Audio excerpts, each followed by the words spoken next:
नमस्कार दोस्तों, कैसे हैं आप। उम्मीद है आप सभी अच्छे होंगे।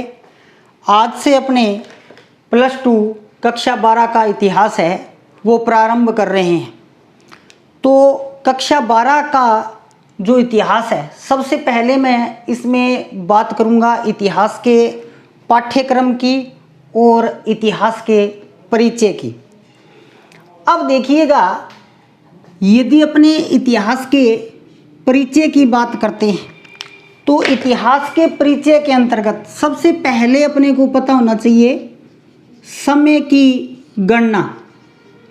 समय की गणना, क्योंकि कई बार क्या होता है, कई बार ये हो जाता है जब ईसा पूर्व ईसवी सन इस प्रकार का समय लगा हुआ आता है तो बच्चों को प्रॉब्लम हो जाती है। सबसे पहले हम अपनी उसी समस्या को देखेंगे कि समय की गणना कैसे होती है। अब देखिए, समय की जो गणना है ना, इसके लिए आधुनिक पद्धति है radio carbon C14। Radio carbon C14। तो रेडियो कार्बन जो C14 पद्धति है उससे गणना है वो की जाती है। इस गणना में क्या होता है कि अपने को कोई भी अवशेष मिलता है हड्डियों वगैरह का, तो उसमें 5730 वर्षों के अंदर C14 की जो मात्रा है वो आधी हो जाती है। तो उस हिसाब से क्या हो जाती है, इसमें गणना है वो हो जाती है। ठीक है, आधुनिक पद्धति है रेडियो कार्बन C14। इतना ध्यान रखना आपने, समय की गणना है वो किससे करते हैं, रेडियो कार्बन C14 पद्धति से। ठीक है, यदि बात करें इसकी खोज किसने की थी, खोज बिलियार्ड लिब्बी ने की थी। बिलियार्ड लिब्बी ने इसकी खोज की थी। अब देखिए, इसके अंतर्गत होता क्या है, या मैं ये कहूँ कि समय में अपने पास दो चीज़ें आती कौन कौन सी हैं। तो देखिए, दो चीज़ें कौन कौन सी आती हैं। एक तो अपने पास ये आता है शब्द ईसा पूर्व, ईसा पूर्व, और दूसरा शब्द अपने पास आता है ईसवी सन। ईसवी सन, ईसा पूर्व और ईसवी सन। ईसा पूर्व को इंग्लिश में लिखेंगे BC और ईसवी सन को इंग्लिश में लिखेंगे AD। तो जो BC है इसका बिफोर क्राइस्ट बनता है। बिफोर क्राइस्ट, बिफोर क्राइस्ट यानी कि ईसा के जन्म से पहले, ईसा के जन्म से पहले। AD का बनता है एनो डोमिनी। एनो डोमिनी, ईसा के जन्म से। तो ईसा पूर्व ईसा के जन्म से पहले का समय और ईसवी सन ईसा के जन्म के बाद का समय। ईसा के जन्म का बाद का समय। तो समय की गणना रेडियो कार्बन C14 पद्धति से खोज बिलियार्ड लिब्बी ने की थी। ईसा पूर्व बिफोर क्राइस्ट BC लिखते हैं शॉर्ट में, और ईसवी सन AD लिखते हैं एनो डोमिनी यानी कि ईसा के जन्म से। अब देखिएगा, इसके बाद में यदि कक्षा 12 में अपने इतिहास की बात करें तो आपके जो 7 यूनिट दी गई है कक्षा 12 के अंदर, 7 लेसन, 7 यूनिट, 7 पाठ, 7 अध्याय, आप कुछ भी कह सकते हो। ये 7 पाठ और 7 लेसन आपके जो 12वीं की क्लास में दिए गए हैं, इनमें ईसा पूर्व और ईसवी सन ये दोनों के अंदर ही टाइम है, यानी कि समय है वो दोनों के अंतर्गत ही आएगा। तो सबसे पहले इन 7 यूनिटों की मैं बात आपके साथ साथ करूंगा, लेकिन उससे पहले मैं आपको ये बताना चाहता हूं कि समय था क्या, यानी कि किस प्रकार से जो समय था वो यहाँ पे अपने एक छोटा सा डायग्राम बनाएंगे, उसके माध्यम से अपने को पता चलेगा भी किस प्रकार से था। अब देखिए, यहाँ पे अपने 0 रख लेते हैं और यहाँ पे अपने आज का टाइम रख लेते हैं, यानी कि अब 2020 चल रहा है, ठीक है। और यहाँ पे अपने 10 लाख वर्ष पूर्व, 10 लाख वर्ष पूर्व, तो ये यहाँ से लेकर और यहाँ तक का जो टाइम है ये तो क्या है, ईसा पूर्व, ईसा पूर्व। और ये जो यहाँ से लेकर और यहाँ तक का जो टाइम है ये टाइम है ईसवी सन, ईसवी सन। अब देखिएगा इन दोनों टाइम में ईसा पूर्व और ईसवी सन, इन दोनों समय में अपने को कौन सा टॉपिक कहाँ पढ़ना है। यहाँ पाषाण काल, पाषाण काल यानी कि पत्थरों का युग, जो अपने सिंधु घाटी सभ्यता या उससे पहले की जो सभ्यताएं पढ़ते हैं, यानी कि प्रारंभिक मानव जीवन, तो पाषाण काल, ठीक है।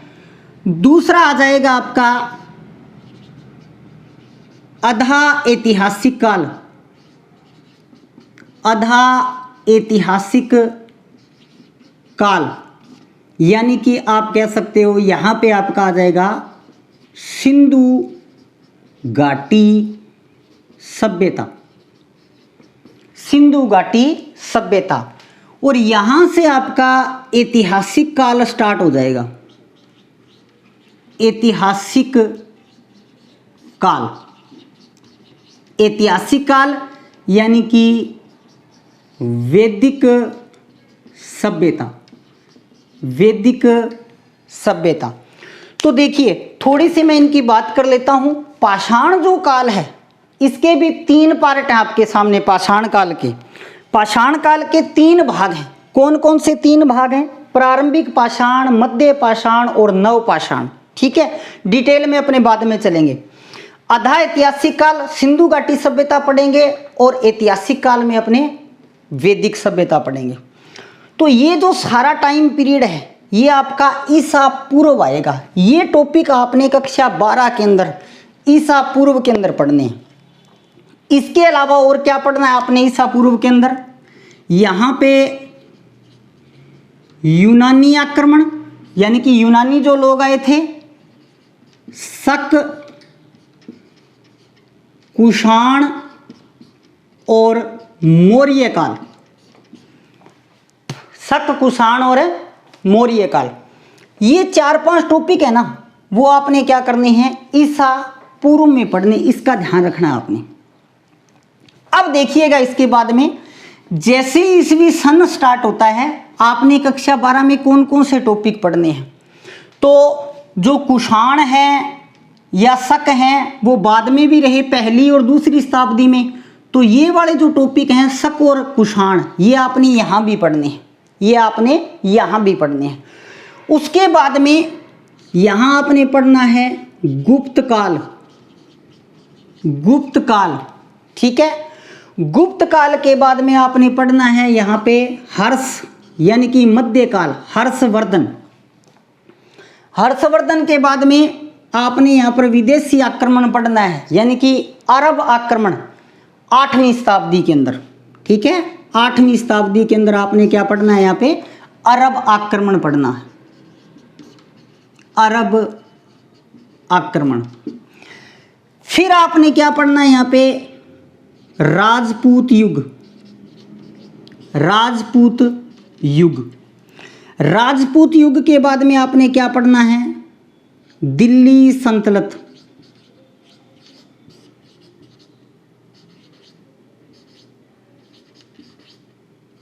दिल्ली सल्तनत।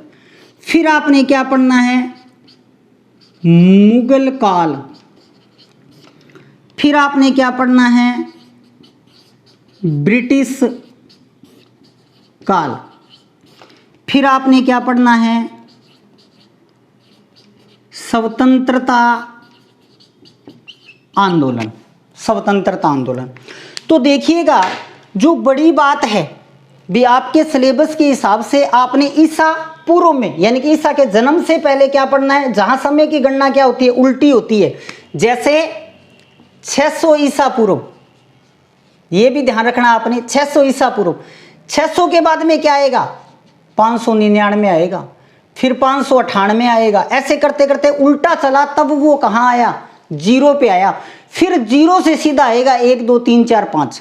ठीक है, जैसे गुप्त काल अपने पढ़ते हैं तो गुप्त काल 240 से लेकर और 550 तक, ये समय की गणना सीधी है।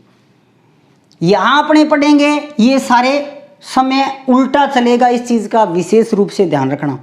तो आपने पाषाण काल, आधा ऐतिहासिक काल यानी कि सिंधु घाटी सभ्यता, ऐतिहासिक काल में आपने वैदिक सभ्यता, मौर्य, शुंग, कुषाण और यूनानी आक्रमण, ये सारे आपने ईसा पूर्व में पढ़ने हैं। इसके बाद में जब ईसवी सन स्टार्ट होगा तो शक और कुषाण कुछ भाग यहां आएगा।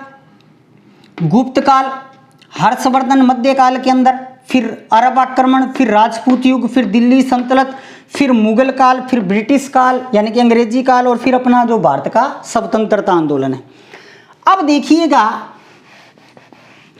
ये चीज है, और इसमें आपको बताऊं मैं आपको, तो आपकी जो लेसन है, पहला जो लेसन है, प्रथम जो लेसन है, भारत का वैभवपूर्ण अतीत, भारत का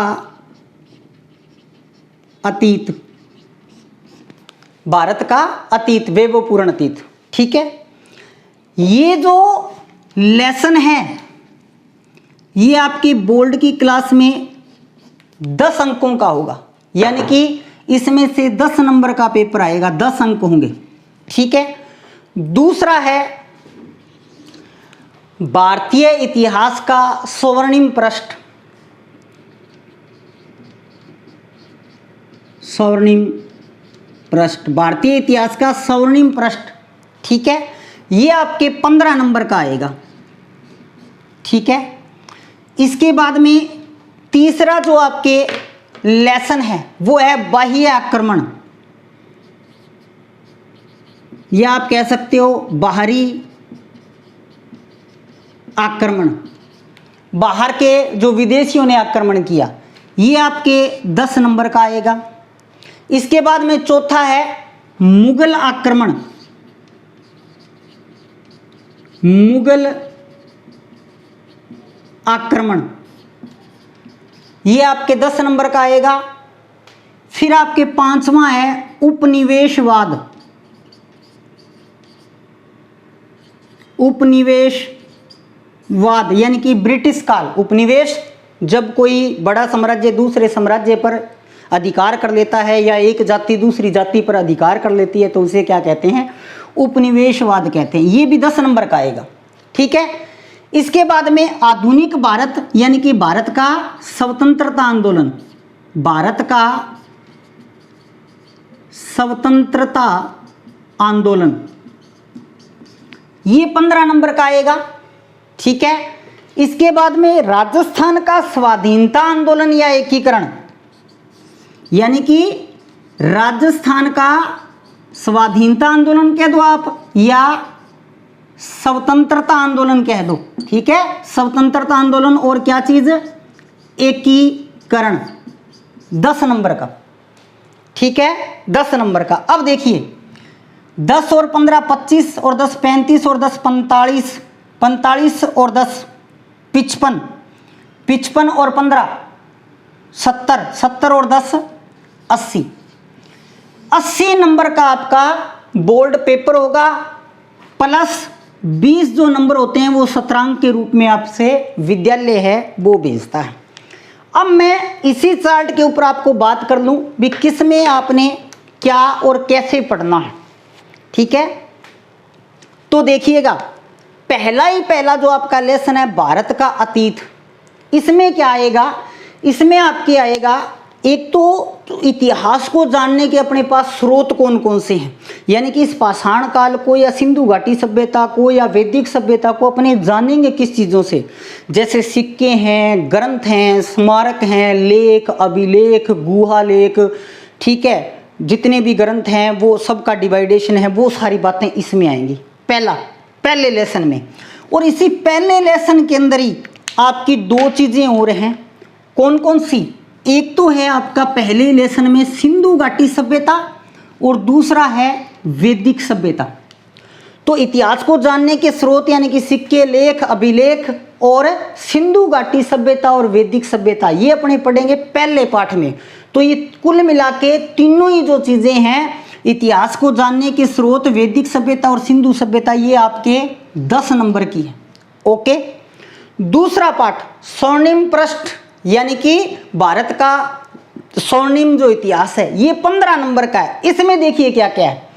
इसमें आपको एक तो पढ़ना है नंबर 2 के अंदर मौर्य, मौर्य के बाद में आपको पढ़ना है गुप्त काल, गुप्त काल के बाद में आपको पढ़ना है हर्षवर्धन, हर्षवर्धन, ये आपने पढ़ना है। इसके अलावा एक दो टॉपिक और भी हैं इसमें, जैसे चोल हैं या विजयनगर साम्राज्य है, चोल हैं या विजयनगर साम्राज्य है। उसके बाद में तीसरा बाह्य आक्रमण, तो बाह्य आक्रमण में यूनानी, शक, कुषाण, ये तीनों के तीनों आपके कौन से लेसन में हैं? ये आपके लेसन 3 में है, ये आपके लेसन 3 में है। ठीक है। चौथा मुगल आक्रमण, तो मुगल आक्रमण के समय पृष्ठभूमि कैसी थी, यानी कि मुगलों से पहले भारत में क्या था। अब देखिएगा, मुगलों से पहले भारत में क्या थी? दिल्ली सल्तनत और राजपूत युग था, दिल्ली सल्तनत और राजपूत युग था। तो इसमें आपने गुज्जर प्रतिहार शासक नागभट्ट फर्स्ट पढ़ना है, मेवाड़ में बप्पा रावल पढ़ना है। ठीक है। अजमेर के चौहानों में पृथ्वीराज पढ़ना है, रणथंभौर के चौहानों में हमीरदेव पढ़ना है, मेवाड़ में महाराणा कुंभा पढ़ना है, मारवाड़ में रावचंद्र सेन पढ़ना है, मेवाड़ के अंदर मेवाड़ के अंदर महाराणा प्रताप पढ़ना है और छत्रपति शिवाजी पढ़ना है। यानी कि राजपूत और दिल्ली सल्तनत युग भी आपने इस चौथे लेसन में पढ़ना है, प्लस मुगल जो है उनके बारे में भी पढ़ना है, क्योंकि मुगलों का संबंध था ना। अब जैसे मुगल काल में आएंगे, तो मुगल काल में जब आएंगे तो रावचंद्र सेन, महाराणा प्रताप, ये सारे मुगलों के समकालीन थे, महाराणा राणा सांगा, ये सारी चीजें आपने, यानी कि मुगल काल में आपने ये वाला टाइम पीरियड, राजपूत और ये सारा पढ़ना है। इसके बाद में आएगा आपका उपनिवेशवाद, यानी कि अंग्रेजी शासन, अंग्रेजी शासन। तो अंग्रेजों ने भारत में किस प्रकार से शासन को जमाया, कौन कौन से युद्ध हुए, क्या चीज थी, ये ब्रिटिश काल के अंदर अपने सारा पढ़ेंगे। उपनिवेशवाद 10 नंबर का, कि किस प्रकार से अंग्रेज वहां आए, अंग्रेजों ने आकर भारतीय शासकों को किस प्रकार से जीता। ठीक है। फ्रांसीसियों को किस प्रकार से पराजित किया या पुर्तगालियों को किस प्रकार से पराजित किया, ये सारी चीजें अपने कहाँ पढ़ेंगे? ये सारी चीजें अपने इसमें पढ़ेंगे, ब्रिटिश काल यानी कि उपनिवेश भारत। भारत का स्वतंत्रता आंदोलन, भारत का स्वतंत्रता आंदोलन, तो भारत का स्वतंत्रता आंदोलन राष्ट्रीय आंदोलन अपने यहाँ पे पढ़ेंगे। अब देखिए, भारत का जो स्वतंत्रता आंदोलन है, उस स्वतंत्रता आंदोलन के अंदर अपने सामाजिक, किसान और क्रांतिकारी तीनों ही प्रकार के आंदोलन पढ़ेंगे। जैसे सामाजिक में बात करूं, राजा राम मोहन राय, दयानंद सरस्वती, विवेकानंद, महादेव, गोविंद रेनाल्डो, ये सारे अपने समाज सुधारक थे, वो अपने सारे पढ़ेंगे। इसके अलावा क्रांतिकारी जो आंदोलनकारी थे, भगत सिंह, सुभाष चंद्र बोस, वो सारी चीजें अपने किस प्रकार से क्या क्या हुआ, वो अपने इस टॉपिक में पढ़ेंगे। भारत का स्वतंत्रता आंदोलन, भारत के राष्ट्रीय आंदोलन के अंदर। ठीक है। राजस्थान का स्वतंत्रता आंदोलन, यानी कि 1857 की क्रांति, 1857 की क्रांति के अंदर राजस्थान में किसान आंदोलन, जनजाति आंदोलन, ये सारे, और राजस्थान का एकीकरण जो कि 7 चरणों में होता है, जो कि 7 चरणों में होता है, ये सारी चीजें अपने पढ़ेंगे। तो सबसे इंपॉर्टेंट बात आपने ध्यान रखनी है, इतिहास को जानना। तो समय की गणना, और समय की जो गणना है उसमें रेडियो कार्बन C14 पद्धति, ईसा पूर्व, बिफोर क्राइस्ट, ईसा के जन्म से पहले का समय, और ईसवी सन, ईसा के जन्म के बाद का समय। बातें इतनी ध्यान रखनी है भी, कौन सा ईसा पूर्व आता है और कौन सा ईसवी सन में आता है। अब देखिए प्रॉब्लम कहाँ हो जाती है। जैसे अपने चंद्रगुप्त मौर्य, चंद्रगुप्त मौर्य 322 से 298 ईसा पूर्व में था। ये ईसा पूर्व में, क्योंकि टॉपिक कहाँ है, ईसा पूर्व में।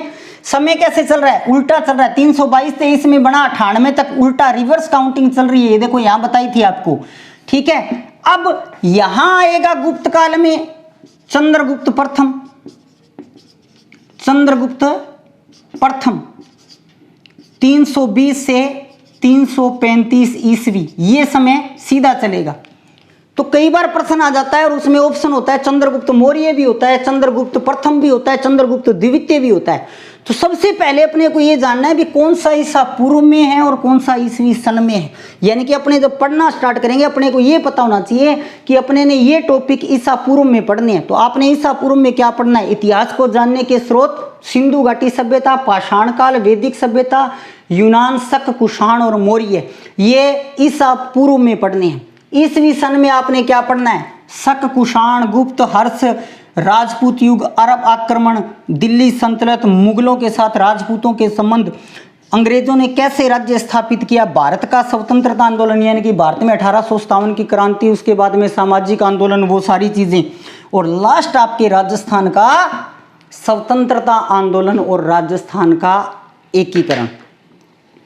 तो ये आपका पाठ परिचय है, इसको थोड़ा सा अपने दिमाग में रखना है। भी हमारे बोर्ड के फाइनल पेपर में कौन से लेसन में से कितने अंकों का पेपर आएगा, और इस चीज को ध्यान में रखते हुए अपने यहां से स्टार्ट करते हुए इतिहास को जानने के स्रोत से एक एक करके अपने सारे के सारे टॉपिक हैं वो पढ़ेंगे इस लॉकडाउन के दौरान।